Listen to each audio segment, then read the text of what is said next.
Dana and Hawk spent the rest of the evening practicing their skill control together, while Karl focused on finding more about the growth cycles and power increase triggers of various magical beast species. There were so many, but Karl was certain that if he worked on it, he could find some sort of pattern to the triggers. It should be either something to do with their skills, their body's alignment to an element, or some sort of environmental factor. He didn't believe that it was completely random and that it was all up to luck. With study, they should be able to trigger the advancements deliberately. The meditation and movement of energy to Hawk was certainly going to help, though he couldn't tell how much.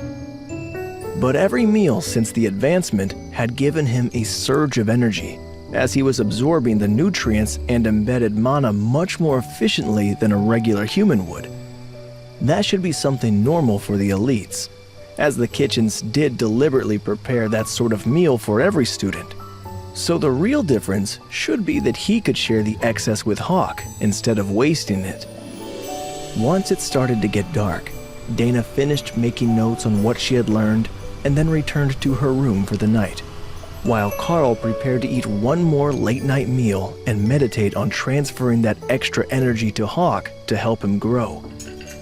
The only problem was that they would have to wait until there was a noticeable change to find out if these methods were working, and even then, they wouldn't necessarily know for certain which of the methods had the largest impact. There was no exact measuring method, which was why they had just loosely grouped monsters into categories based on their power rankings. But that also meant that near the boundaries of those rankings, there could be some uncertainty, unless the body or power went through a notable change. For example, when a devil cat went through the process of moving from awakened to ascended, it grew a second tail. That was a pretty simple and surefire way to tell. Many birds would gain a distinctive pattern on their feathers as they grew more powerful, and most mammals would increase in size in a sudden growth spurt. Windspeed hawks didn't go through most of that. They kept their appearance, except for the claws. Once a Windspeed hawk reached the ascended level, their claws would turn from a dull black to a translucent obsidian. And that claw material was an exceptional resource for elites learning similar skills. It could be ground up and mixed with monster blood in the same way as the strength stones, and drinking it would increase skill understanding. Yeah, make them eat my claw clippings. They grow back quickly. Hawk giggled in Karl's mind, equating the broken claw parts to human toenail clippings. Just a shed waste product that it no longer cared about. Well, if we can help you grow to that level, we can help the others out then. We will show them how far ahead you are just by being yourself.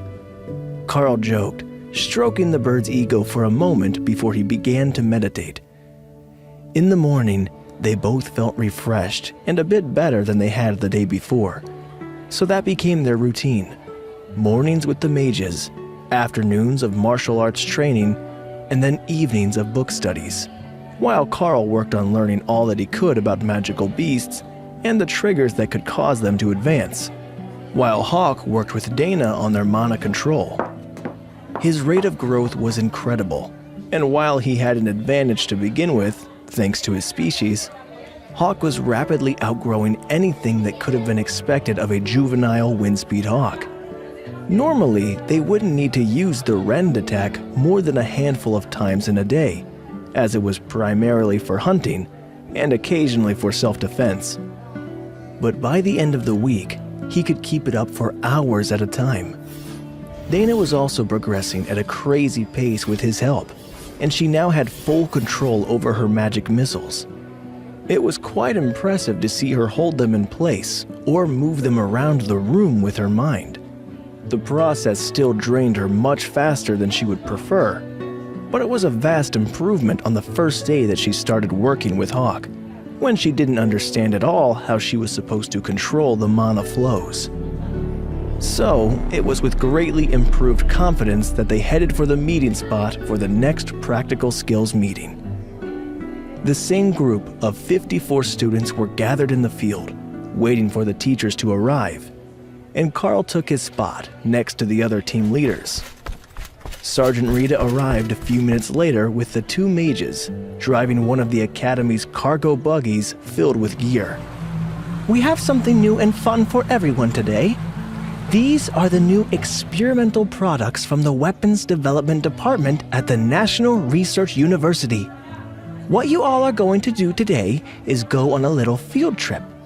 The danger will be a bit higher than usual as you will be leaving the Academy grounds entirely, and not just going to the outskirts. But the university has asked us to test whether these new weapons with their fancy technology can actually improve the user's strength by a whole rank, Sergeant Rita announced.